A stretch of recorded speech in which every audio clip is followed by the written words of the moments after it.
किस जाति से हैं नेपाल की नई पीएम? सुशीला कार्की नेपाल में कितनी ताकतवर? भारत से जुड़ा कैसा गहरा रिश्ता?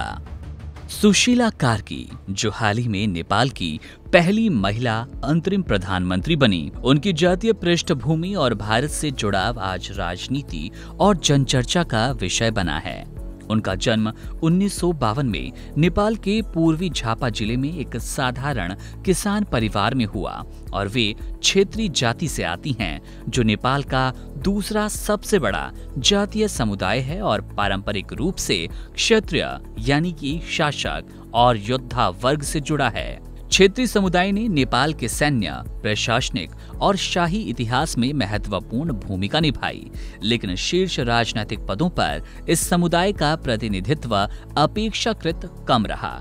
इसलिए सुशीला कार्की का प्रधानमंत्री बनना इस समुदाय के लिए गर्व और सामाजिक प्रतिनिधित्व की दिशा में एक बड़ा मील का पत्थर माना जा रहा है। उनके परिवार को स्थानीय समाज में सम्मान प्राप्त रहा, परंतु उनकी असली पहचान उनकी शिक्षा और न्यायिक करियर से बनी। उन्होंने 1972 में महेंद्र मोरंग कैंपस से बीए और फिर भारत के बनारस हिंदू विश्वविद्यालय यानी कि बीएचयू से 1975 में राजनीति विज्ञान में स्नातकोत्तर की डिग्री प्राप्त की, जो कि उनके भारत से गहरे संबंध की पहली कड़ी है। बीएचयू में अध्ययन के दौरान उन्होंने भारतीय लोकतंत्र, न्याय व्यवस्था और विचारधारा को नजदीक से समझा, जिसने उनके सोचने के तरीके को प्रभावित किया और आगे चलकर एक निष्पक्ष, सख्त और न्यायप्रिय न्यायाधीश के रूप में वे स्थापित हुईं।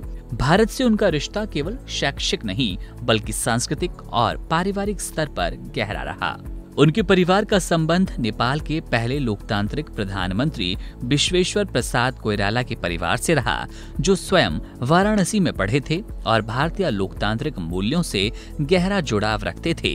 सुशीला कार्की की माता ने नृत्य की शिक्षा बीपी कोइराला की पत्नी सुशीला कोइराला से ली, जिससे ये सांस्कृतिक रिश्ता और भी सुदृढ़ होता है।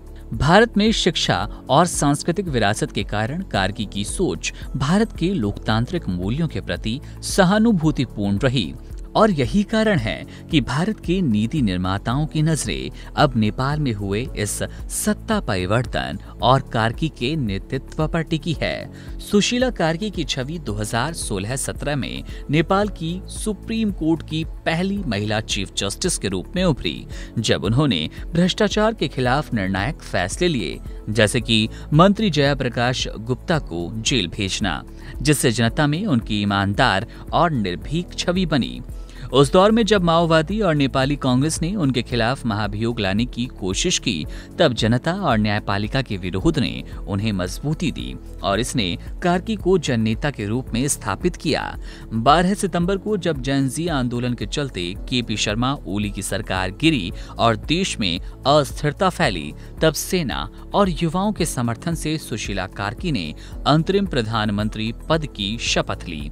उनका नेतृत्व अब नेपाल में एक नई उम्मीद और बदलाव का प्रतीक बन गया, जहां जातीय प्रतिनिधित्व, न्यायिक सख्ती, युवा समर्थन और भारत से ऐतिहासिक रिश्ता, इन सभी तत्वों का संगम देखने को मिला। Subscribe to One India and never miss an update. Download the One India app now.